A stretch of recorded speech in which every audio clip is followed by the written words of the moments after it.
The golden rule of the Wasteland.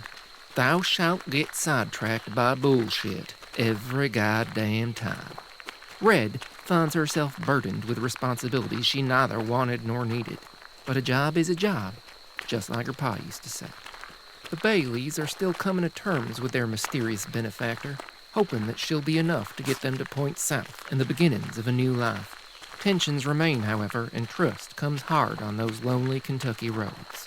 And Red's past may soon come to haunt them all, because the Reavers don't forget and they don't forgive. And an act of mercy might prove to be Red's worst mistake of them all.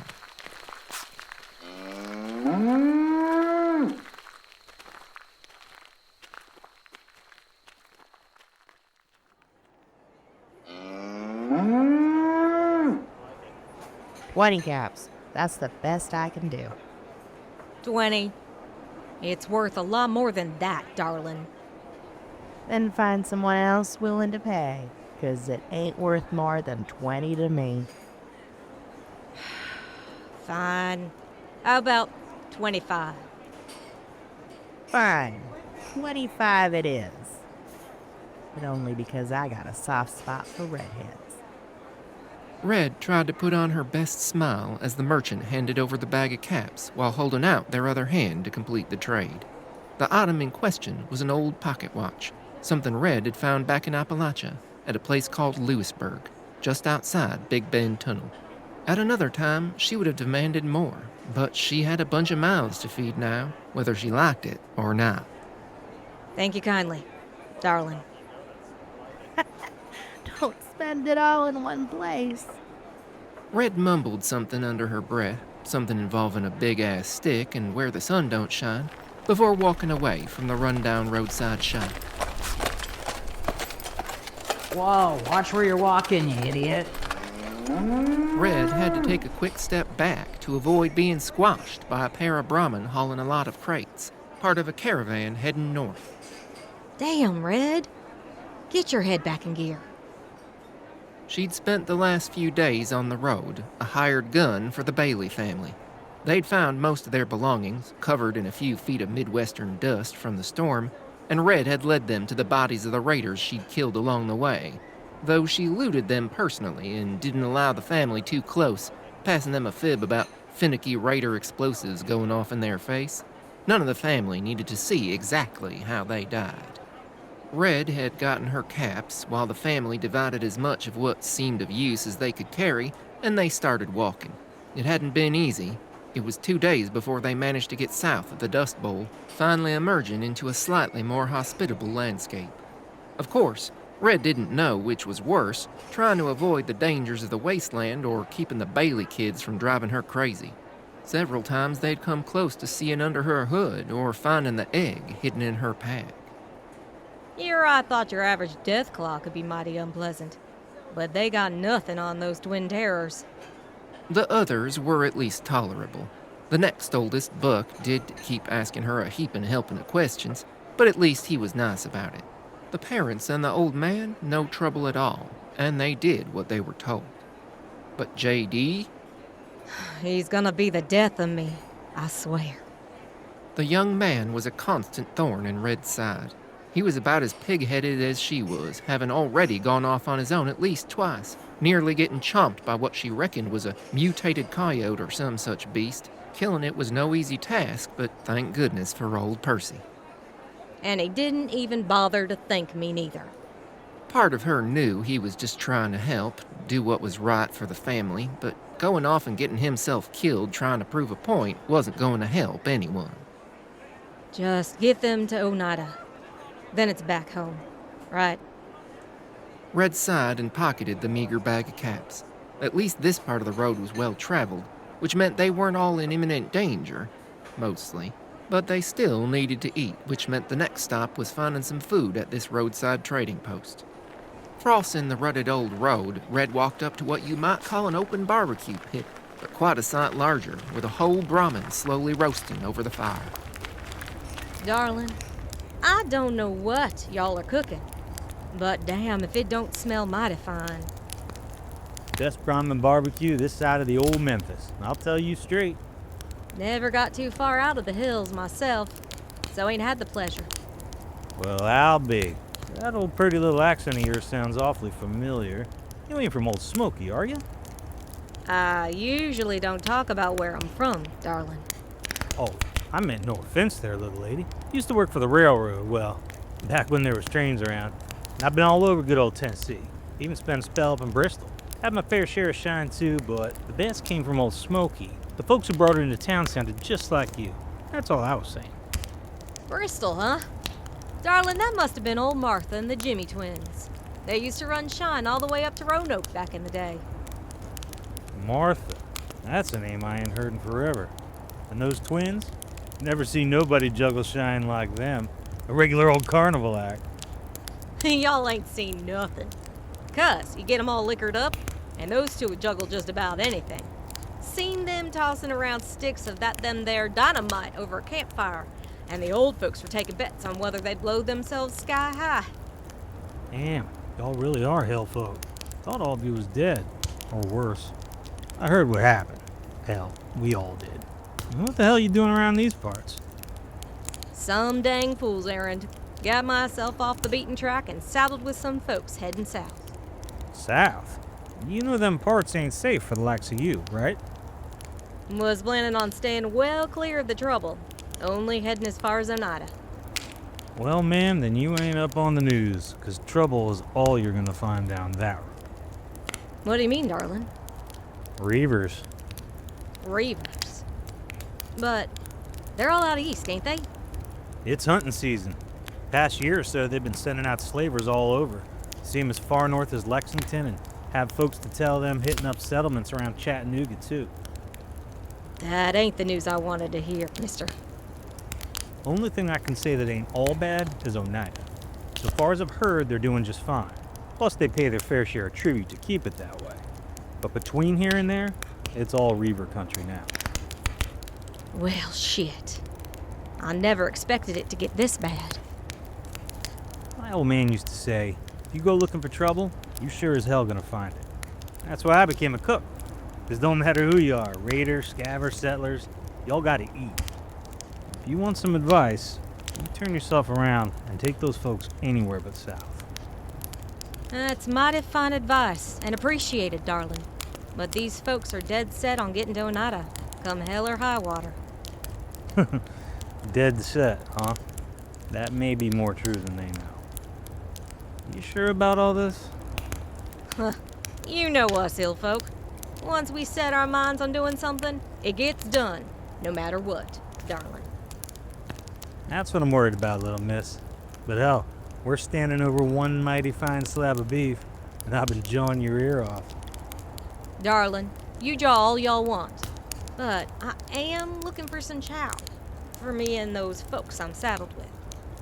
Little miss, y'all won't be disappointed. Figure this here barbecue will hold you over for a few days. If it tastes even half as good as it smells, then I don't doubt that at all there, mister. You've been right kindly and all, but I guess I do need to get back. I got a bunch of mouths to feed, so how much might that set me back, mister? It's 10 caps a portion, but since I figure we're friends now, I'll only charge 7. Red opened her pouch and did a quick count. Between her, the adults, and the kids, there was no way she could afford enough food for them all. Mister, despite your generosity, I'm sorry to say that is a mite more than I can afford. As nice as it might be, I guess I'm gonna need to find me some more right instead.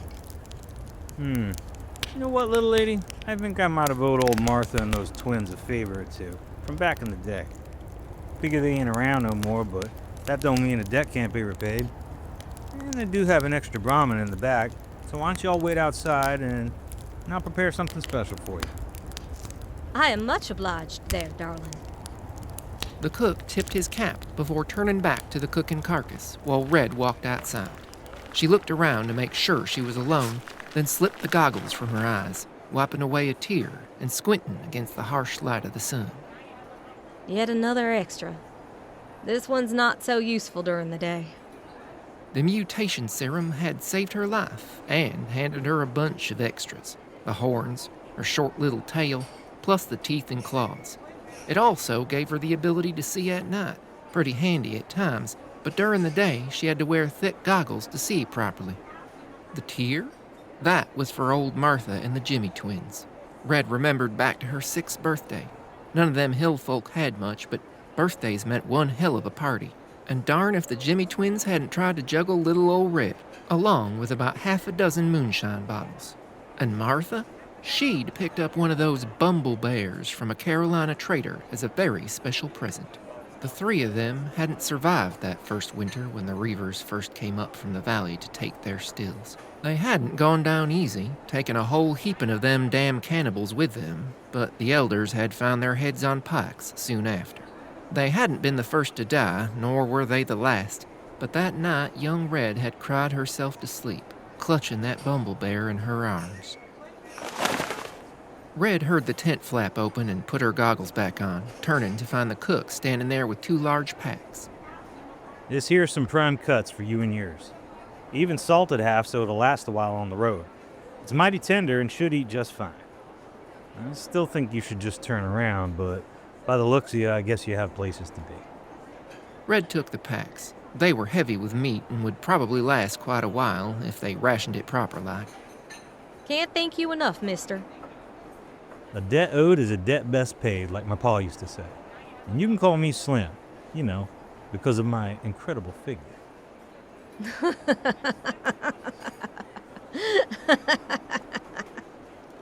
Slim, he was not.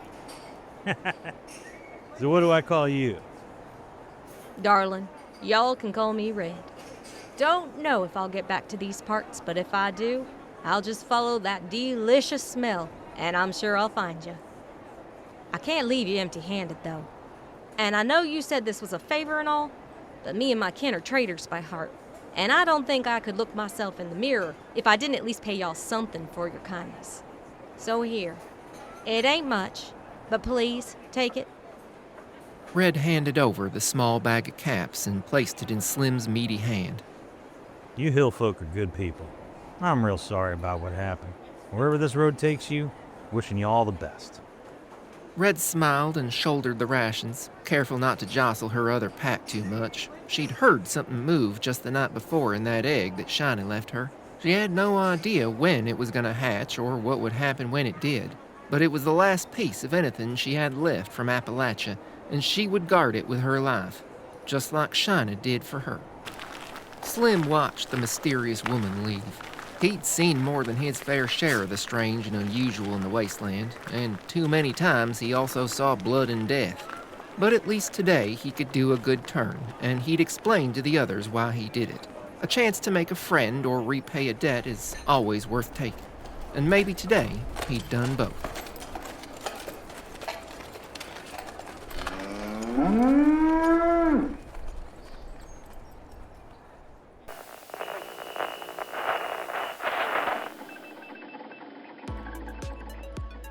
Ever get so lost in your favorite game that the day slips by unnoticed? Do you need audio dramas and gaming pods to get you through the day till you can jump back in game? You're not alone.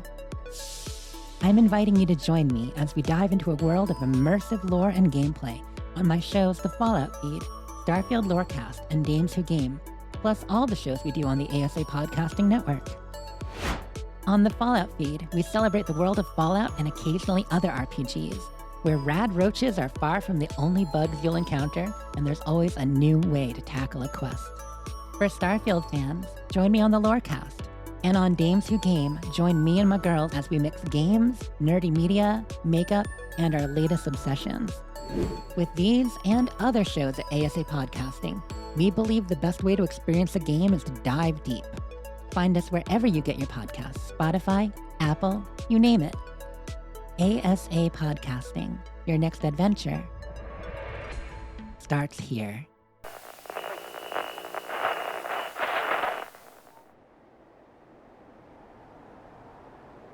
I still don't understand why we had to leave. How could this be any better? And those raiders? I know we could have taken them. Oh, could you now? Where did you come from?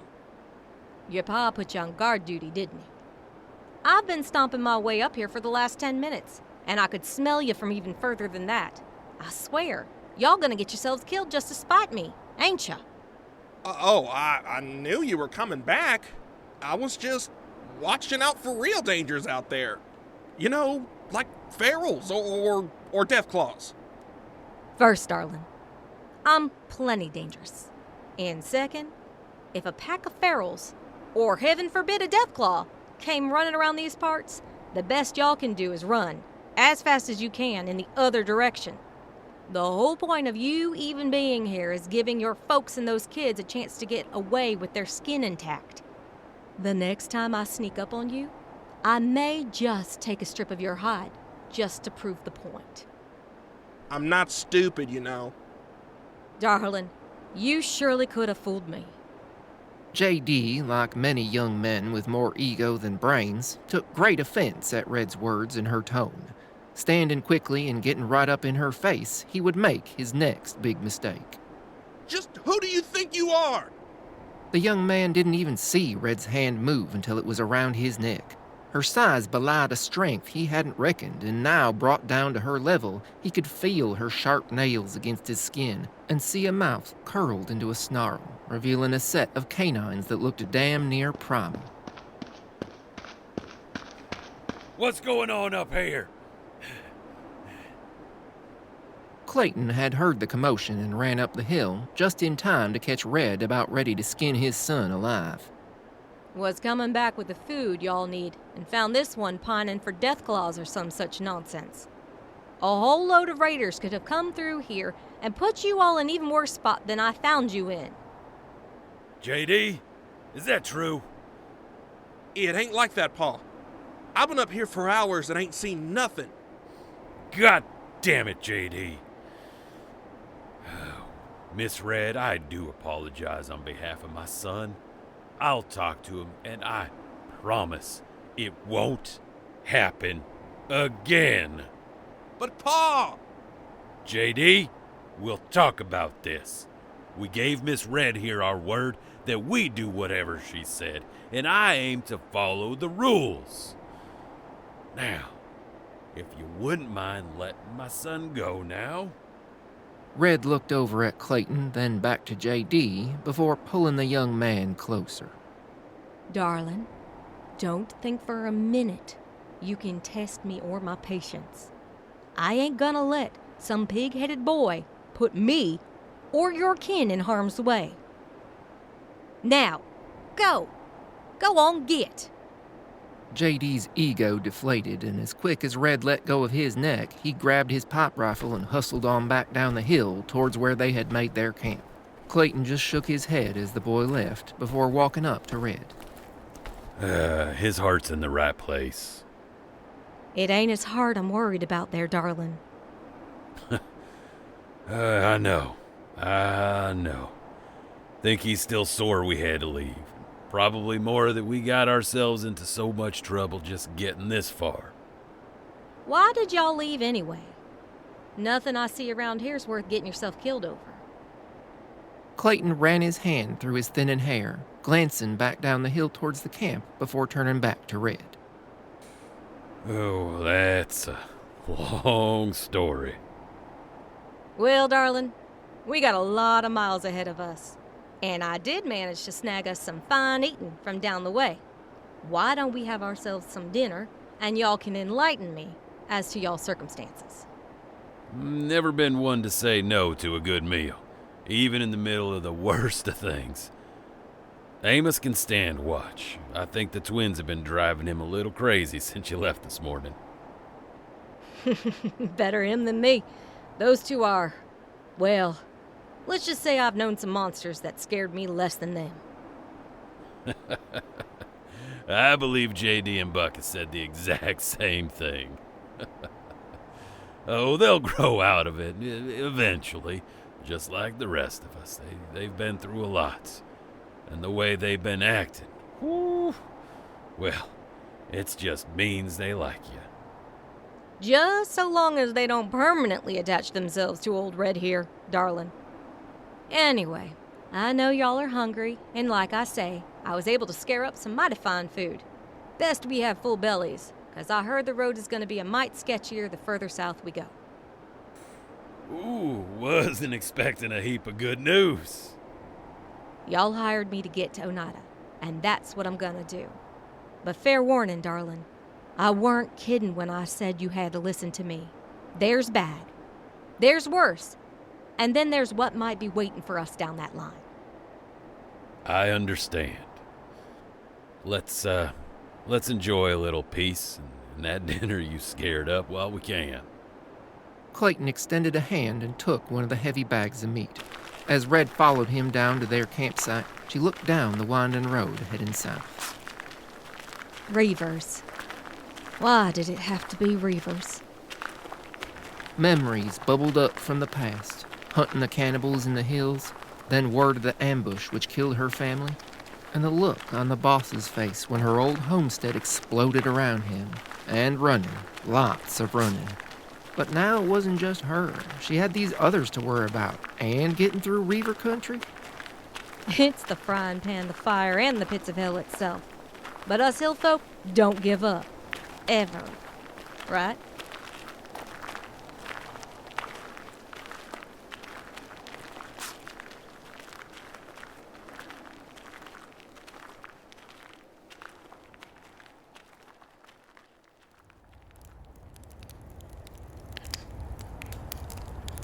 Red had chosen the campsite well.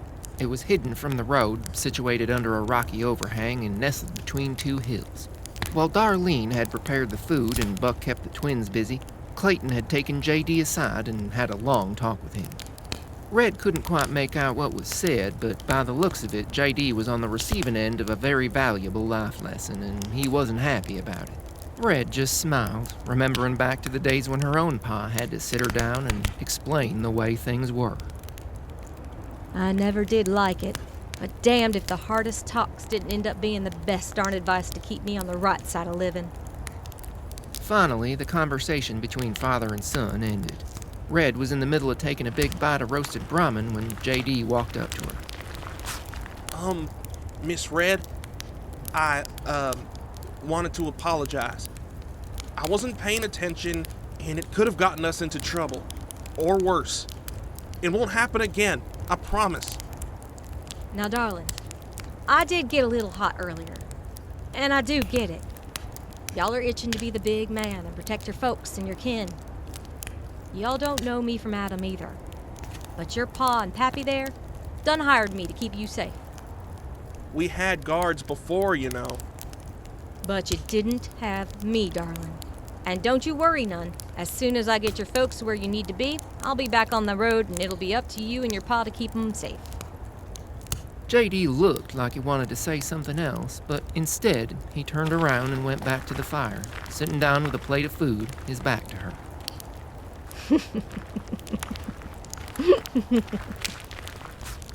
He's usually not so high-headed. Well, hello there. Buck, right? Yeah. And that brother of yours is a mite ornery, that's for sure. He didn't want to leave home. He and Pa had a big fight about it. I don't think they knew anyone else was around, but I heard all of it. Oh, really? What was that all about then, darling? JD was sweet on this girl the next settlement over. Ma and Pa didn't like the family, but JD kept making excuses to go over and see her. Seen my fair share of lovesick puppies there, darling. Buck, you quit bothering that poor girl. Can't you see she's trying to eat? Sorry, Ma. No, it's okay. He ain't a bother, darling. But why don't you go back to your kin? You can tell me all about JD when we're back on the road. The teen nodded and smiled before taking his plate back to sit beside his mother. Darlene pulled the boy close while keeping an eye on the twins, who were tearing into a second helping of Brahmin. At least when they're eating, they ain't trying to run off or worse, go snooping around my pack or under this dang hood. Red hadn't realized how hard it was going to be to keep her extras under wraps. Babysitting a bunch of folks hadn't been part of the plan, and she did not particularly want to tell the tale of why she had a Deathclaw egg in her backpack neither. Best to just do the job and get back on the road. After dinner, Red hoisted her pack, grabbed old Percy, and walked up the hill. Hope they save some for me. I swear, those twins might have eaten the whole thing if their folks hadn't held them back, darling. Might be the last good meal we have for a while. Best to let them enjoy it. There's a whole helping down there for you, too. Like I said, might as well enjoy it. Much obliged. Looks like another storm brewing up north, but I suspect we're well clear of it. Red looked to the northern horizon. There were distant flashes of lightning, but if it was another dust devil, it would be someone else's problem. Anything else on the road? Nothing I can see. Was hoping for a caravan or two. Someone we could tag along with, you know? Safety in numbers, right? As nice as that be, darling, I don't think we're gonna find any friendlies for a while. Heard tell there might be raiders between us and Oneida. Bad ones. Worse than the other ones? The worst. If it's who I think it is. You worry about that family of yours. I'll worry about them raiders, darling. Amos tipped his cap before heading back down towards the camp. Red waited until he was out of sight before removing her goggles. Her eyes glinted in the meager light, like any predator of the dark seeking its prey, and the night came alive. Red swept the road with her rifle, and while the old asphalt looked serene, her enhanced night vision told a different story. She could see radroaches emerging from their nests, while bloodbugs and stingwings circled the brush seeking their evening meals.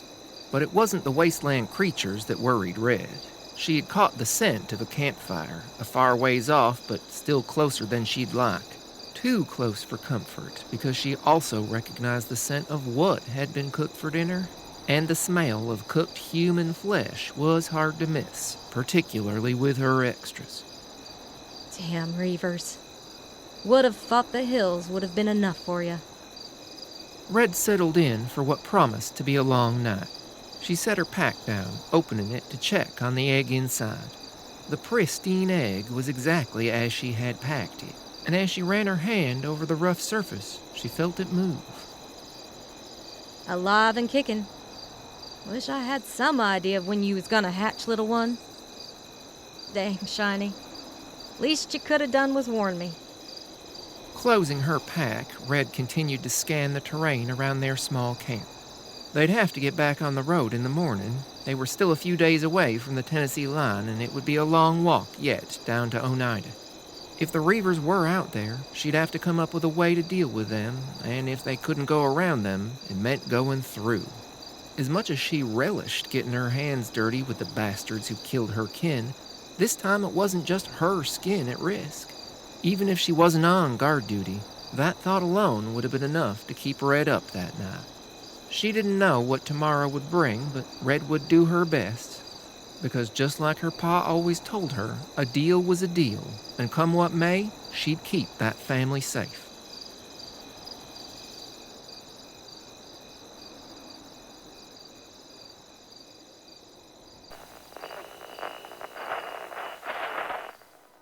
Once upon a time, 27 years after the bombs fell, there were two people, a vault dweller and a California girl. They met, and sparks flew. That's when things got interesting. Once Upon a Wasteland is their story. Follow Elizabeth Kirby and Odessa Valdez as they pursue their happily ever after in the post-apocalyptic Appalachian wasteland of Fallout 76. Available on Spotify, Apple Podcasts, Stitcher, and many other podcasting platforms. Once Upon a Wasteland, a Fallout 76 love story. Available now.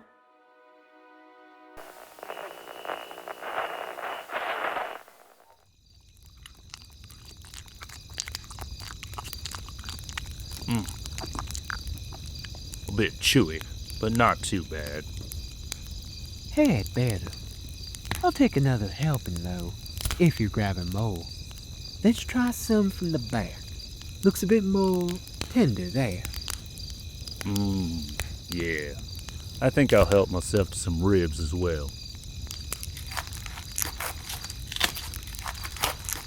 Shame there isn't more than slim pickings this far out. Have a little faith in the boss. He knows what he's doing. Hell, I'd never doubt the boss. You know that. Who knows what'll stumble out of the dock into our hands anyway. Like this sad stack of stupid eggs. What an idiot. And that nonsense he was blathering? I've heard better after a dozen rounds of shine. What story? Oh, hey boss. Just talking about dinner. Doesn't smell too bad. Just, who the hell is it? Just some guy. Looked half dead to begin with. Showed up a couple hours ago saying he was with some gang. They got ambushed or something by a monster girl or some nonsense. See, this is why I tell y'all to lay off the chems. Actually, he happen to give you a name? Name? You mean besides fresh meat? No, Gaffer, his fucking name. Did he tell you what it was? Come to think of it, think he did. Bob, right? Yeah. Said his name was Bob. Well, shit snacks. I knew this asshole. Aw, hell. Really? Part of a small gang we recruited a few months ago. They were supposed to be on their way back with tribute by now. Didn't make a whole lot of sense to me, corn dog. Said they grabbed a family from up north here, but got caught in a dust devil on the way back. Supposedly something came out of the storm and killed the rest of them. Then this girl showed up. Scared the hell out of them. The rest, well, just a bunch of ramblings. She had these teeth and claws, and we got hungry listening to them just yapping. Sounds damn crazy to me, too. We was probably gonna eat them anyway, even if they managed to get us the tribute.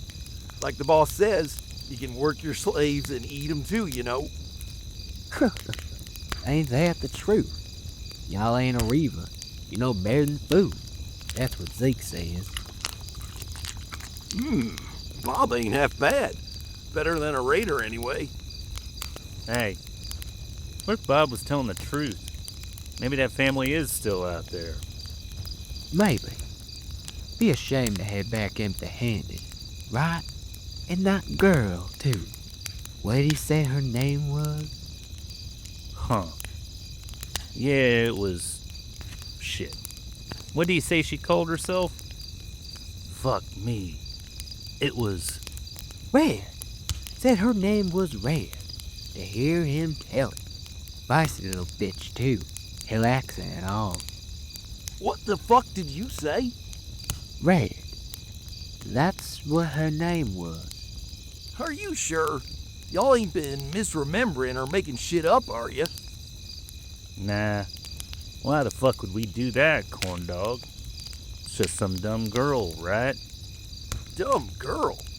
The big boss finds out how goddamn stupid you both are, he'll skin and eat you alive himself. What the hell you talking about, corn dog? It's just some girl named Red. With red hair and hill country accent. Ah, shit. No shit, oh shit. Dapper, now you get it? Fuck. Wait, it can't be the same one, right? Doesn't matter. You know what happens if anyone finds out we didn't try to find out? I like eating from the spit, not being on it, moron. Ah, crap. Alright. What do we do now, corn dog? I'm gonna finish eating Bob here, and you two are gonna tell me everything you remember about what he told you. Anything that might help figure out where he came from and where that girl might be. And after? Then we grab the others, and at first light, we get our asses back on the road. If we do find her, we'll be set for life. We don't, then it's your asses having to explain to Zeke why we didn't. Roger that, corn dog. Fucking hell. Yeah, I get it too. Good to know even a couple of fucking boxes of broken springs can be taught. Now cut me off another piece of bob and tell me everything you remember.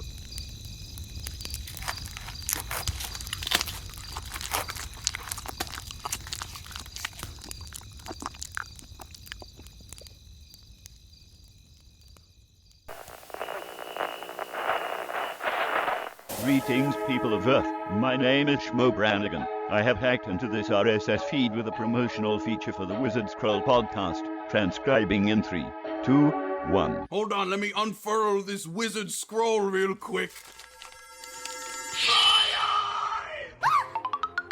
I'm free! I'm finally free! Bob, is that you? Ugh, I ain't your mom anymore, kid. I'm a skeleton now. Hi, nice to meet you. My name's Jerry. Smell you later, loser. I hate my life! Holy crap, wrong half. We've talked about this 17 times already. Your constant outbursts are not frickin' sweet at all, and they need to stop. Hello? Welcome to the Sorcerer's Slice. Can I get a name for the order?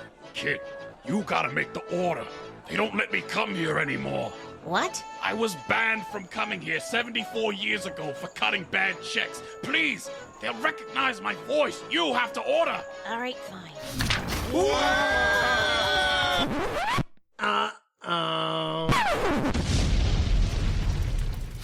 The Wizard Scroll is available on iTunes, Spotify, Audible, and wherever else fine podcasts are found. This concludes today's promotional feature.